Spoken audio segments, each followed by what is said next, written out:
እንደዛ እንኳን ቢሆን ቢቀረጽ ማለት ነው። ከዚህ በፊት ያቺ ደግሞ እኮ ያደረገችውን ነገር ያውቃል አይደለ? ስልኩን ይነጥቃታል እንጂ እንዴት ነው ጭራሽ ልብስህን እዚህ ላይ አታውሩ። አሁን ነገር አታውሩ፣ በእናትሽ ሌላ ነገር አታውሩ። ስልኩ ስብር እዛው እያለ ስብር ከዚህ በፊት እንዳደረገው አሁንም ስልኩን መቀማት ነው ያለበት ወይንም ስልኩን መስበር ነው ያለበት እያሉም እየተናገሩ ይገኛሉ። አብርሽ እውነት ለመናገር በጣም አሞታል። የሚገርማችሁ ነገር ማለት ነውና ሙሉ መረጃውን የማቀርብላችሁናል። እስከ ቪዲዮ ፍጻሜ አብራችሁን ቆዩ። ሰላም ሰላም ውድ ቤተሰቦቼ ሰላማችሁ ይብዛ። ለዚህ ቻናል አዲስ የሆናችሁ ሰብስክራይብ፣ ላይክ፣ ሼር እያደረጋችሁ ቤተሰብ ሁኑ። ሁሌም አዳዲስ ትኩስ ቪዲዮዎችን የምታገኙበት ቻናል ነው። እናም ወደ ጉዳይ ስሄድ ፍቅር ብትቀርጸውም አብርሽ ስልኩን ቀምቶ መስበር አለበት እያሉ ይገኛሉ ማለት ነው። ሲጀመር ትናንትና እንዴት ስታርበደብደው እንደነበረ አይታችኋል። ልብስ አውልቅ እስከሚባል ድረስ ልብሱን ሲያወልቅ። ስለዚህ ስልኩን የመቀማት አቅሙም የለውም። ሲጀመር እሷ አስባበት የመጣችው ጉዳይ ነው። ሲቀጥል ደግሞ ምንድነው ጅብ ከሄደው ውሻ ጮኸ የሚባል አባባል አለ። በቃ እኮ ተከናወነ እኮ። ዋናው ጉዳይ ሄርሜላ እንድታቅ ነበረ። ሄርሜላ አወቀች እኮ። በቃ ሌላ ምንም ጉዳይ የላትም እኮ ፍቅር ማለት ነው። ገባችሁ? እና ስልክ መስበር ምናምን ይሄ ሄርሜላ ሳትሰማ ቢሆን ነበር። አሁን ላይ ሰምታለች። አለቀ።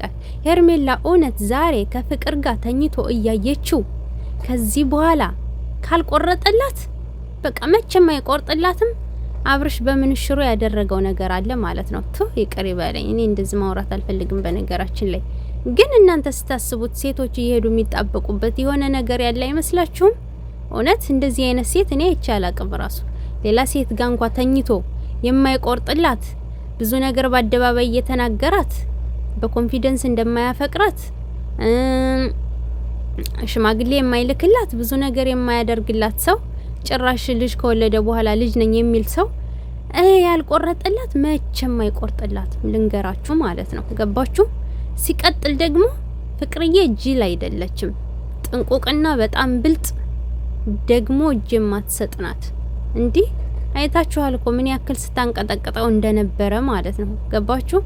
እና የዋህ ምናምን እንደዚህ ጅል ሆና የምትሸወድ አይደለችም። ሆን ብላው ቃል ትሸወድ ብላ ካልሆነ በስተቀር ማለት ነው።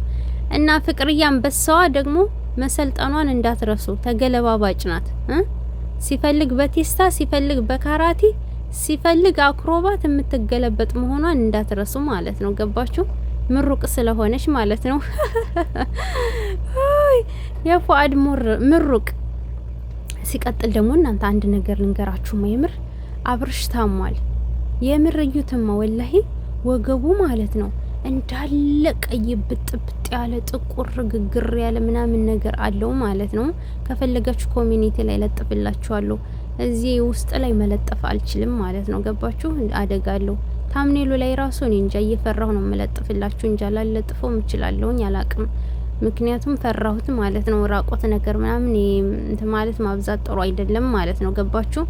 ሌላ ነገር እንዳይመስለው ደግሞ እና ዞሮ ወገቡ እንዳለ ተቋቁሯል፣ ቆሳስሏል። ከዚህ በፊትም ተናግሮ ነበር ታስታውሱት ከሆነ። እና አብርሽ በገዛ እጅህ ነው በሽተኛ የምትሆነው። የአስሩን ጭን መቅመስ፣ የአስሩ ጭን ውስጥ መግባት፣ አስሩን ጭን መቀያየር ችግር አለው፣ መዘዝ አለው። ገባህ? እና ይሄ መዘዝ ደግሞ የመጣበት በራስ ፍላጎት ነው። እኔ ወይኔ እህቴ ሩታን እኔ አዘንኩላት። የምር ተጫወተባት። ይሄ ልጅ በሽታ ሊያመጣባት ነው ማለት ነው። ከአስሩ ሴት መቀያየር ጀግንነት፣ የሆነ ተፈላጊነት ያላችሁ የሚመስላችሁ ሰዎች በነገራችን ላይ በውስጣችሁ መርሳት የምትፈልጉት ነገር የሆነ ነገር ወይ የበታችነት ስሜት የሚሰማችሁ አለ፣ ወይ የሆነ ነገር ብቻ አለ ማለት ነው። ገባችሁ? የሆነ በሰው ዘንድ አለመፈለግነት እንትን ብሏችሁ ተፈላጊነትን አንጸባርቃለሁ ብላችሁ ሊሆን ይችላል። ገባችሁ? ግን መስሏችሁ ይሄ ልክ አይደለም። መጨረሻችሁ በሽታና ውድቀት ነው። ውድቀት አምናችሁ ተቀበሉ ማለት ነውና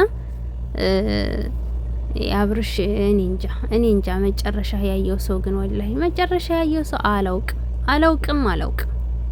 ዛሬ ሄርሜላና ፍቅር እንግዲህ ጦርነቱ ምን ይወሰናል? ሄርሜላ እብድ ነው የምትሆነው እውነት ከቆረጠች ትክክለኛ ውሳኔ ነው።